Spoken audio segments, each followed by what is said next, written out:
नमस्कार। आज गणपती बसलेले आहेत म्हणून आपण सत्यनारायणाची पूजा ठेवलेली आहे। हे बघा त्याच्यासाठी प्रसाद बनवते। जाड बुडाचा टोप घेतलेला आहे पितळचा आणि त्याच्या सव्वा डब्बा तूप आहे। डब्याचाच माप घेतलेला आहे। सगळं आपल्याला सव्वा प्रमाणे घ्यायचं आहे। कोणी सव्वा वाटी घेते, कोणी सव्वा किलो घेते। हे बघा आता आपण जाड रवा घेतलेला आहे, ते तुपामध्ये घालून घेते। ते आता हलवून घेऊ आपण। रवाही आपल्याला सव्वा डबा घेतलेला आहे। अजून ते एक डबा घातलेला आहे, दुसरा घालते असं।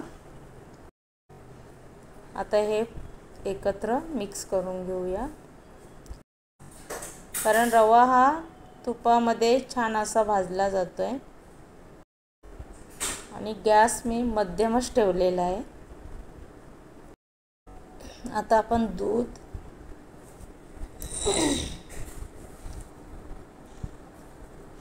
आणि पाणी एकत्र करणार आहोत। दुधाचा माप आहे तेवढाच पाण्याचाही घ्यायचा आहे। सव्वा डबा दूध आणि सव्वा डबा पाणी। आता हे आपण गरम करत ठेवूया गॅसवर। त्याला चांगली उकळी आली पाहिजे दुधाला। आता याच्यामध्ये आपण काजू घालून घेऊया अर्धी वाटी, बदाम अर्धी वाटी, 2 वेलची केळं आहेत।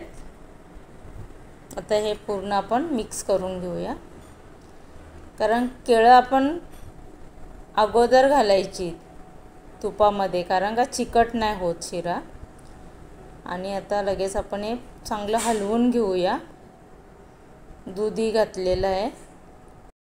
शिरा सुके म्हणजे फुलेपर्यंत आपण साखर घालायची नाही आहे, असंच हलवत राहायचं। आता याच्यावर झाकण ठेवूया। आता उघडून बघूया परत।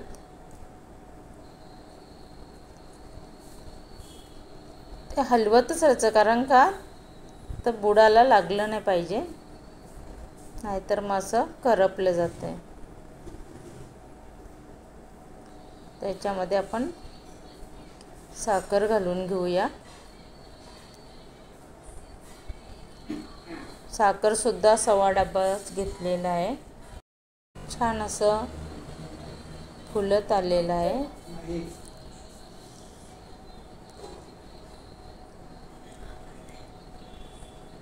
आता त्याच्यामध्ये वेलची पावडर, जायफळ पावडर घालून घेऊया। अजिबात टोपाला लागलेला नाही आहे, कारण असं सतत हलवत राहिल्यानंतर ते लागत नाही खालती।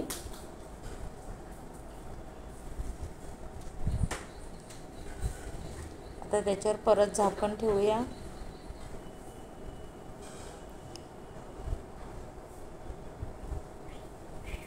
काढूया झाकण। आता परत ते हलवून घेऊया।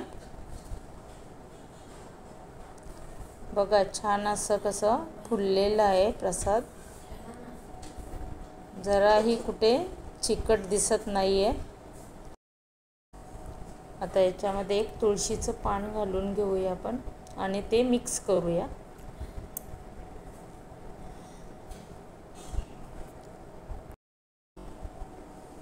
हे बघा छान असं मिक्स झालेलं आहे। आता हे आपलं प्रसाद झाले। तुळशीची पानं वर ठेवते,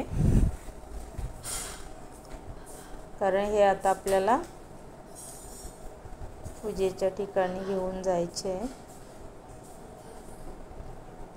कारण गणपती बाप्पांचंही आगमन झालेलं आहे। सत्यनारायणाची पूजाही।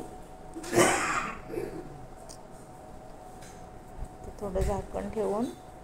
हा व्हिडिओ आवडला तर लाईक करा, शेअर करा, सबस्क्राईब करा, कमेंट्स करा। धन्यवाद।